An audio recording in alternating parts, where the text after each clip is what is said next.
ఇక్కడ ప్రజాస్వామ్యంలో ఏదైనా సరే పొగిడే గొంతుకలు ప్రజాస్వామ్యం కాదు.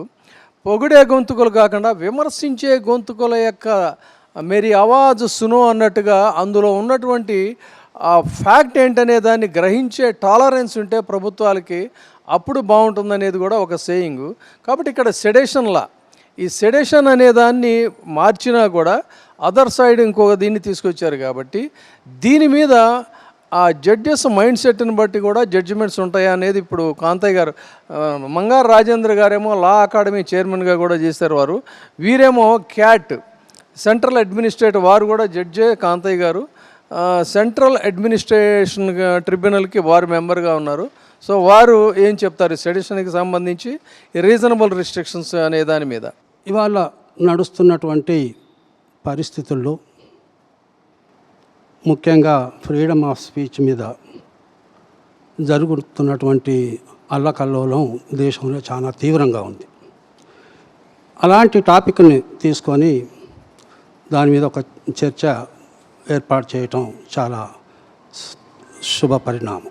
ఫ్రీడమ్ ఆఫ్ స్పీచ్ అనేది రాజ్యాంగంలో ఆర్టికల్ 19 ప్రకారం రాజ్యాంగంలో పొందుపరిచినటువంటి అంశం. ఈ ఫ్రీడమ్ ఆఫ్ స్పీచ్ అనేది రాజ్యాంగంలో ఎందుకు అవసరం వచ్చింది, అలాంటి అవసరం ఉండేనా అనేది కూడా ఒక్కసారి మనం నెమరేసుకోవాలి.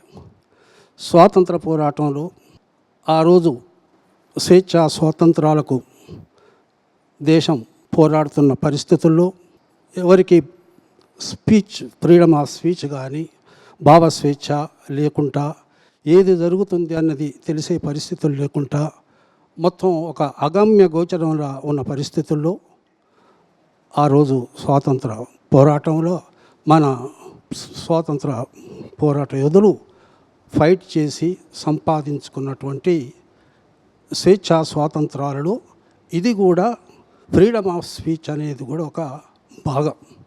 అది కూడా ప్రజాస్వామ్య మనుగడకు ఉండాలి అనే దాంతో తెచ్చుకున్నటువంటి హక్కు.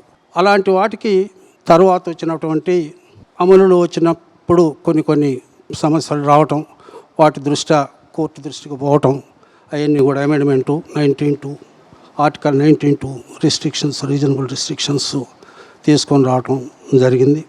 వీటికి సంబంధించి పత్రికలు కానీ, మీడియా కానీ, డిజిటల్ మీడియా కానీ, ఎక్కడ కానీ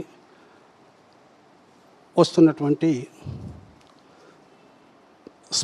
స్పీచ్ అది ఫ్రీడమ్ ఆఫ్ స్పీచ్ పేరుట జరుగుతున్నటువంటి అంశాలు అవి ఎంతవరకు వాస్తవం, అవి వాటిని అనుమతించవచ్చా లేదా అనేటువంటి ఇది తీవ్రంగా ఉన్నటువంటి పరిస్థితి. అయితే ఈ జరుగుతున్నటువంటి సమస్యకు సామాన్య జనం బాధ్యులు పాత్ర కాదు. ప్రభుత్వ నేతలు, రాజ్యాంగ రూపకర్తలు, లెజిస్లేటర్సు, పార్లమెంటేరియన్సు ఎవరైతే రాజ్యాంగాన్ని రూపకల్పన చేసే దాంట్లో పాత్ర పోషిస్తారో అలాంటి వాళ్ళు ఇస్తున్నటువంటి స్పీచెస్, వాటి పరిణామాలు ఇవాళ సమాజంలో అల్లకల్లోలాన్ని సృష్టిస్తున్నాయి.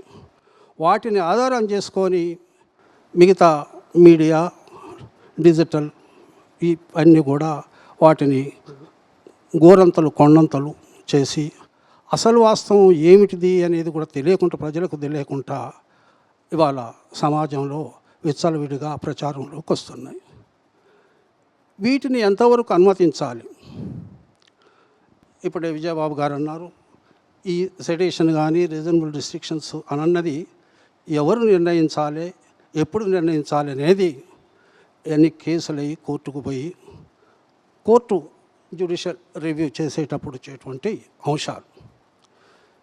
ఇక్కడ జడ్జి గారి మైండ్ సెట్ని బట్టి మారుతుందా, లేదు అదొక యూనిఫామ్ ఇది ఉంటుందా అనేటువంటి ధర్మ ప్రశ్నకు ఇప్పుడు మన రాజేందర్ గారు చెప్పిన దాంట్లో వీటికి సంబంధించిన కేసు హైకోర్టు సక్రమంగానే ఉందంటే అదే జడ్జిమెంట్ని సుప్రీంకోర్టు కొట్టివేసి అసలు మీరు ఎఫ్ఐఆర్ రిజిస్టర్ చేసేటందుకు కూడా గ్రౌండ్స్ లేనటువంటి కేసు, అంటే ప్రొసీజర్ ఫాలో కాకుండా చేసినటువంటి కేసు, ఈ కేసు చెల్లదని చెప్పి కొట్టేసినటువంటి కేసు.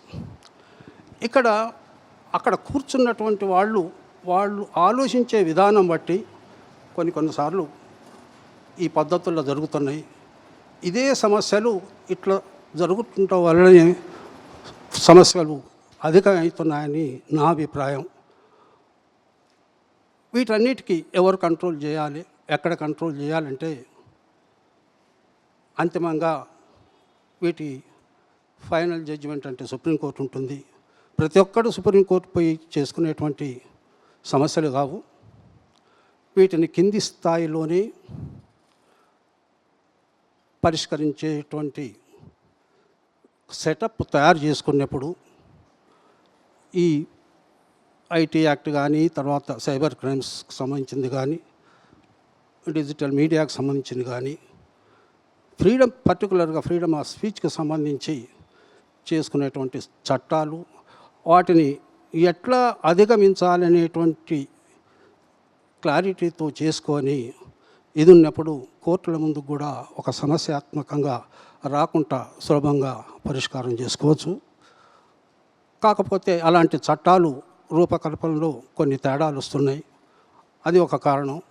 ఆ తర్వాత కొన్నిసార్లు అక్కడ కూర్చున్నటువంటి వాళ్ళ ఆలోచన ధోరణి బట్టి చేస్తున్నటువంటి నిర్ణయాల వల్ల కూడా అవి జరుగుతాయని నేను అభిప్రాయపడుతూ, వీటన్నిటికీ మా పరిష్కారం ఆ చట్టం రూపకల్పన చేసేటప్పుడే ఒక అంబిగ్యూటీ లేకుండా క్లారిటీ తోటి ఉన్నప్పుడు ఇలాంటి సమస్యలు రావని నమ్ముతూ, రిస్ట్రిక్షన్స్ అన్నవి ఫ్రీడమ్ ఆఫ్ స్పీచ్ ప్రతి ఒక్కళ్ళకు కావాల్సిందే.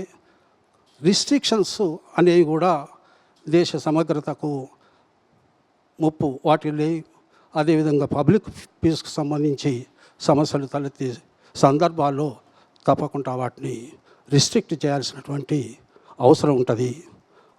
అది డిసైడ్ చేసేదానికే ఆ రీజనబుల్ రిస్ట్రిక్షన్ అన్నది కాన్స్టిట్యూషన్లో ప్రొవైడ్ చేయటం జరిగింది.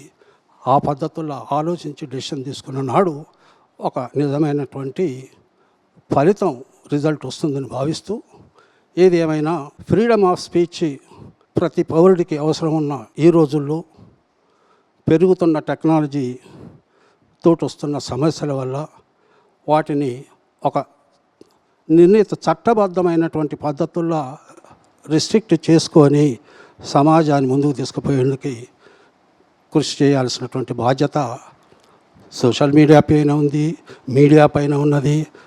పర్టికులర్గా లెజిస్లేటర్స్, పార్లమెంటేరియన్స్ ఎవరైతే వాళ్ళు ఉన్నారో వాళ్ళు ముందు సక్రమంగా నడిచి సమాజాన్ని సక్రమంగా నడిపించేందుకు తీసుకపోతే ముందుకు పోతుంది. కానీ వాళ్ళే దారి తప్పినప్పుడు సమాజం కూడా వంకరపోతుంది అనేది అభిప్రాయపడుతూ, ఆ పద్ధతిలో నన్ను దీని ఉద్దేశం నెరవేరుతుందని చెప్పి భావిస్తున్నాను.